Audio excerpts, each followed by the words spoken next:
So, as for everybody who subscribed to me knows, because they're only people I know, I speak both French and English. I am bilingual. Barely. Because at this point, I can only understand it. Speaking it, fuck. Spelling it, fuck. Reading it, whoo. Hearing it, easiest thing ever. I can get every word you say to me. I'm making this video because recently, and by recently I mean yesterday, I downloaded Duolingo again onto my phone, not to learn Russian again, at the same time as I'm doing Spanish and fucking... Was it German?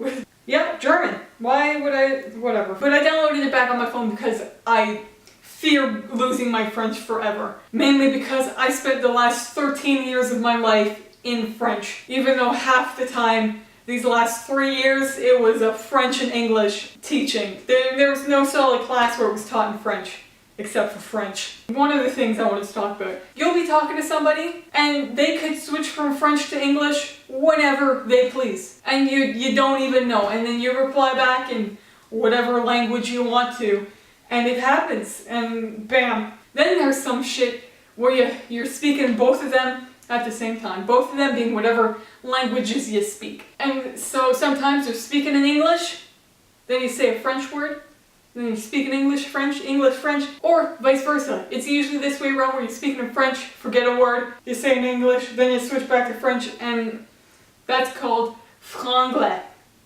I can't roll my R's, so shut the fuck up. Adding on to the whole switching between French and English, the whole franglais situation, there are times when you forget a word in one of the languages. English is my first language, and there's sometimes I go on throughout my day and I cannot remember a word in English.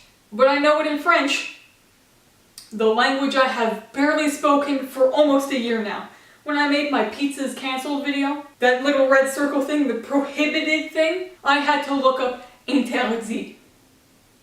Because I couldn't remember what prohibited was in English. I have so many skills, you don't even know, okay? And I've already covered this, but spelling. Oh my god, spelling will be the end of me, I swear to God.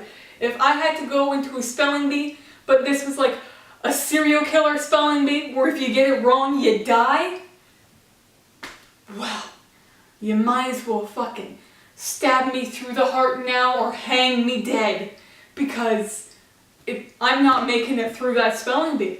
Technology, industry, other words that end with a Y in English are an IE in French. There was an entire essay I wrote in the 9th grade, and based on technology, spelt it with an IE the entire way through the essay. My English teacher highlighted each and every fucking time I spelt it wrong. Every single time, and they're like, that's not how you fucking spell industry, Maddie. Get your shit straight. And then he got mad. He's like, I understand you do everything else in French, but this is English. Learn it. It's your first language for most of you. You should know this. And I'm sitting here and like, yeah, well, I spell technology and industry a lot more in French than I do in English, bud. Not only that, but there's the time I spelled blue as bleu. You just switch 2 letters around, and it's in French. Okay, there's no justifying that one. I just shout out the creators of SpongeBob for fucking me up as an 8-year-old. Couldn't spell crab. Crab with a fucking K. Yeah, that is everything I could think of for this video. And if you enjoyed this video, you can give it a thumbs up. And if you'd like to see more content from me, you can hit that subscribe button. You can hit that subscribe button down below. And you can check out my last video over here. It was me reading poetry. As a 9-year-old, I didn't understand how poetry worked. And I spelt very many things wrong. And I could not count for the life of me. But yeah, I will see you whenever I see you. How am I going to thumbnail this shit? No, why was that the first thing I did?